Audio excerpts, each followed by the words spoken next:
Yeah, look, I think, take a look at some of the restaurant stocks. I think that's key. When you look at either McDonald's, Chipotle, they're seeing massive input costs that are rising and rising.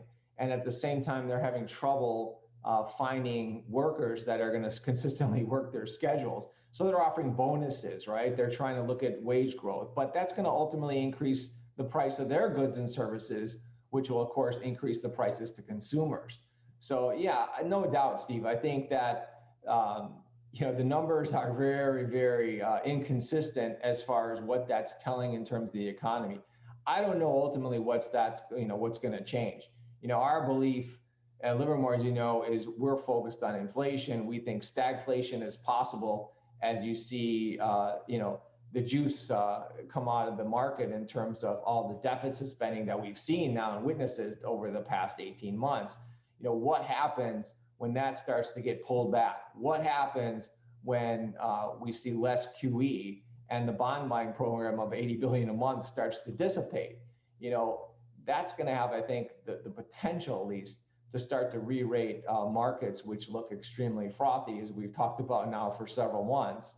And ultimately, that's where you have to focus on. So as an investor, you look at the numbers and you can obviously push them off to the side, but you can't do that if you start to see more consistent, more hotter numbers run forward as you move forward here in the next few months. I want to get some market calls from you before we let you go, and I know one of your strongest calls is around commodities. We've been talking about this a little bit this week, the lack of investment in mines, huge infrastructure plans that are being rolled out across the various nations. It sets the scene for this tug-of-war between supply and demand. How do you navigate the commodity complex then with this call on commodities?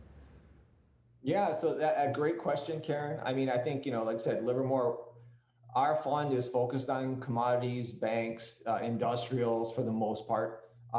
We think this is going to be a new super cycle for commodities. Going back to your point of we've seen less mines being built. We've seen, oil and gas see CapEx be pulled away as banks aren't lending anymore. You're seeing ESG initiatives take front and center stage when it comes to board meetings, as I've been focusing on now for, again, the past several months. And as that occurs, there's a structural shift, I think, that's occurring with that. And that ultimately, like I said, so when people start to look and say, look, this is transitory inflation, it's going to be here for several months, it's going to go away. I beg to differ. I think that there's been this structural shift where you have not seen capital. Capital's been starved to the complex. And ultimately, you have a dollar that's looking to potentially fall apart. And as you push all those together, or you put all those together, and I think it sets up an extremely interesting dynamic of where you want to be invested in over the next 3 to 5 years, which I still think is commodities. So we're playing that in terms of some of the smaller cap, free cash flow or cash flow businesses out there. A lot of it's in Europe and a lot of it's in international. So I think Europe's going to outperform the U.S. as we go forward, and that's where most of our capital is actually at Livermore in a lot of these European stocks tied to mining.